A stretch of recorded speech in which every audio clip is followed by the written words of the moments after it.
Je sors du concert d'Addison Rae et j'ai plein de choses à dire. Alors déjà, l'ambiance pendant Von Dutch, est-ce qu'on peut en parler 2 secondes, genre...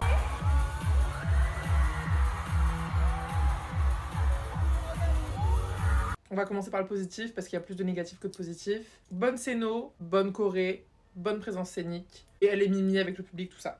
Par contre, trop de playback. Et quand elle chante, bah ça suit pas. En fait, quand elle chante de façon calme, les chansons un peu plus tranquilles, où elle court pas partout, c'est ok.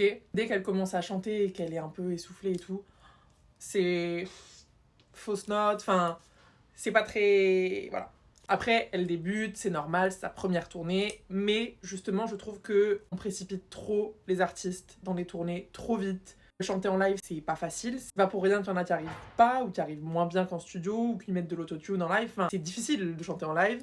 Et je trouve que cette effervescence tout le temps de devoir faire des tournées vite, son album il est sorti il y a même pas 3 mois, elle est déjà en tournée. Alors ok, il faut saisir la fame pendant qu'elle est là, mais c'est aussi bien de travailler un peu plus longtemps pour proposer un show et une voix, un concert plus quali. Parce que franchement, esthétiquement, c'est super travaillé, mais en fait, le fait que la chanson suive pas, c'est un peu la plaie pour un concert, quoi, c'est dommage. On peut voir la différence avec Tate McRae en 2024 et en 2025. 2024, elle chante peu, elle fait beaucoup de playback, elle danse beaucoup, mais il n'y a pas vraiment les chansons qui suivent. 2025, concert de l'année, selon moi, elle chante de fou, beaucoup mieux. Elle danse, mais elle chante tout autant que ce qu'elle ne danse. Elle a appris à travailler sa respiration, elle chante de mieux en mieux. Franchement, laissez les artistes apprendre à faire des concerts avant de les envoyer en tournée. Parce qu'en fait, bah, il y a des gens qui payent pour voir ça. Et alors là, je dis pas que c'était horrible, hein, mais c'est dommage en fait, c'est dommage de précipiter les artistes dans des tournées parce que après ça assure pas forcément la longévité. Si tu fais un show qui est moins quali, bah ça incite pas forcément les fans à vouloir revenir, etc. Et puis le principe d'un concert c'est quand même de chanter. Je trouve qu'elle se débrouille très bien avec ce qu'elle a, mais l'espèce de showification des concerts avec le côté faut absolument que ça chante, que ça danse, que ça saute, que ça machin.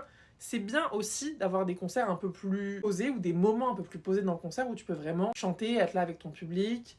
Et ouais, t'es pas obligé de faire le show de l'année pour que le concert soit marquant pour moi. Et j'ai l'impression qu'il y a un peu une escalade du show, surtout dans la pop, l'hyper pop comme ça, avec Charlie, Addison, etc. Voilà, c'est ce que je pense globalement du concert. J'ai passé un bon moment, mais ça m'aurait pas dérangé, même ça m'aurait fait plaisir qu'elle chante un peu plus et chante un peu mieux.